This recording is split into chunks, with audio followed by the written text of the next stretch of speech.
A phobia is an excessive and irrational fear of something. An estimated 19 million Americans have a phobia, and it isn't just the modern world that causes them. Today, we're looking at 6 of history's great leaders who all had surprising phobias. Let's dig into this.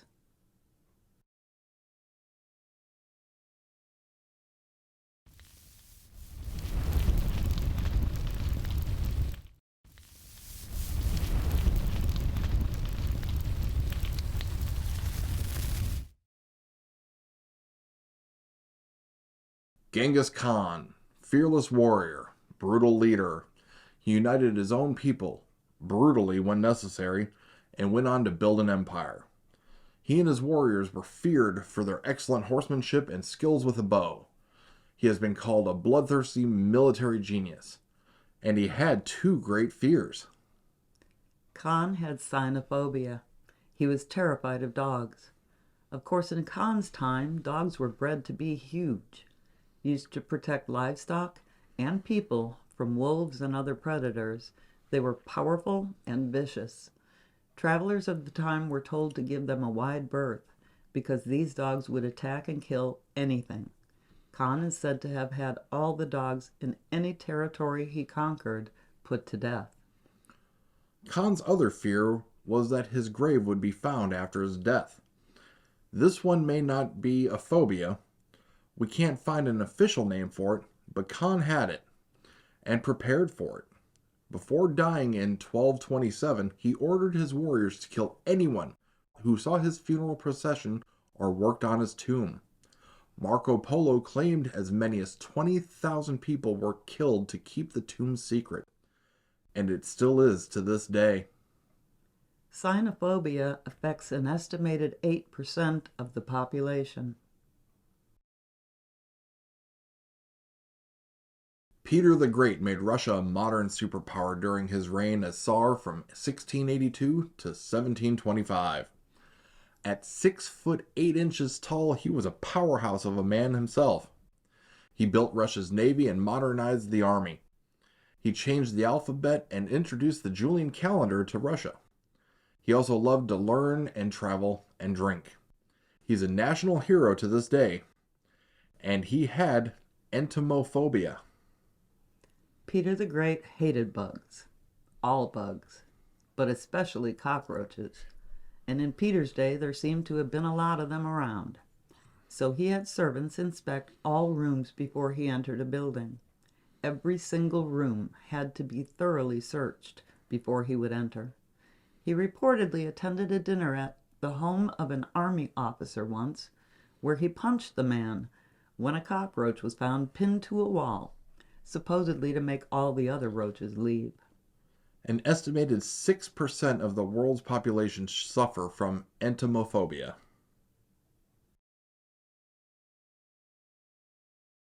Thomas Jefferson, founding father, lawyer, writer of much of the Declaration of Independence, vice president and 3rd president of the United States, and a man who had glossophobia. He was terrified of public speaking. We all know Jefferson was an outstanding writer, but he had a crippling anxiety about speaking in public. It was so bad he carried a copy of the Declaration, which he had marked so he wouldn't make any mistakes speaking, in his pocket, just in case someone asked him to read it. Jefferson was a lawyer, and with his talent for words, he probably would have been hard to beat, except his phobia kept him out of the courtroom. He only spoke in public when absolutely necessary, and he reportedly faked illness more than once to avoid giving speeches. He only gave 2 public speeches we know of, at his inaugurations as vice president and president. Jefferson is by no means alone in this phobia. Winston Churchill and Gandhi both apparently suffered from it, and it's estimated that roughly 75% of all people are afraid of speaking in public.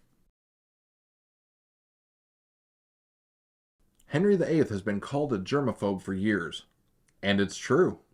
He had hypochondria. Tudor England had 2 horrifying illnesses, the plague and sweating sickness, and Henry was terrified of both. The diseases seemed to show up in the summer, and everyone who could leave the city did as soon as they heard people were getting sick. Court life always revolved around moving from place to place. It was impossible to keep a palace or castle clean with hundreds of people living and working in the same buildings, so the whole court moved on, allowing cleaning and airing out. But when an epidemic broke out, and news traveled fast when they did, the court would scatter. In 1517, Henry spent weeks with a skeleton staff trying to avoid the plague, and he spent the summer of 1528 sleeping in a different bed almost every night to try and avoid the sweat, as it was called. We still don't know what this disease actually was, but between 30 and 50% of the people infected would die within 24 hours. Physicians of the time could do nothing, so maybe Henry VIII's phobia was well deserved. It was the smartest and really the only thing he could do to avoid those two diseases. Reportedly, between 4 and 7% of the population has hypochondria, although that number has probably gone up in the past couple of years. George Washington. He was a superstar in his own day. General, founding father, first president of the United States.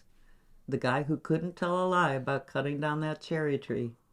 He was one of a kind, but he shared a phobia with many, if not most, people of his time. Washington had a fear of being buried alive. It's called taphophobia. In his day, until pretty recently really, it did happen.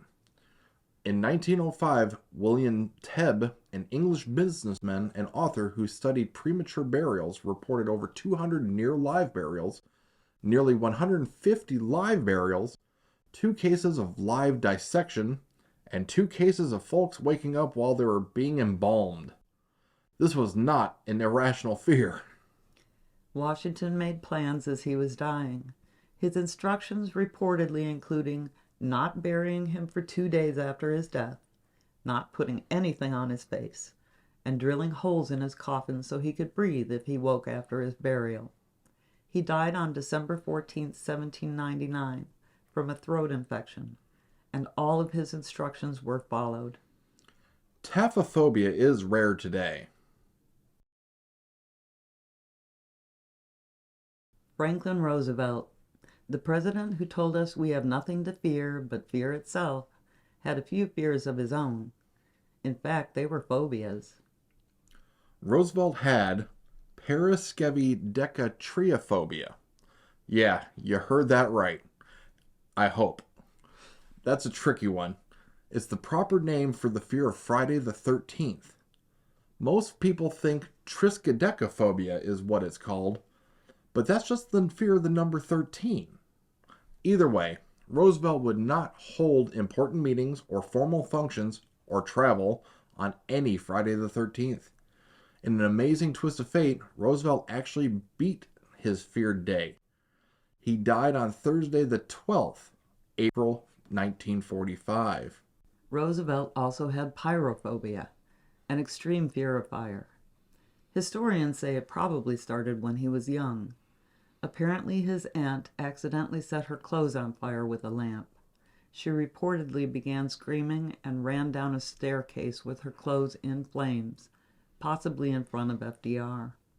Whether he saw his aunt or not, he certainly would have known she died from the accident. We now know that Roosevelt was diagnosed with polio when he was 39 years old. Although he successfully hid the condition from the American public for the years, his need to use crutches and eventually a wheelchair reportedly made his fear of fire even worse, which is understandable. Presidents living in the White House had locked their doors at night for years to help prevent possible assassination attempts. FDR refused to do this.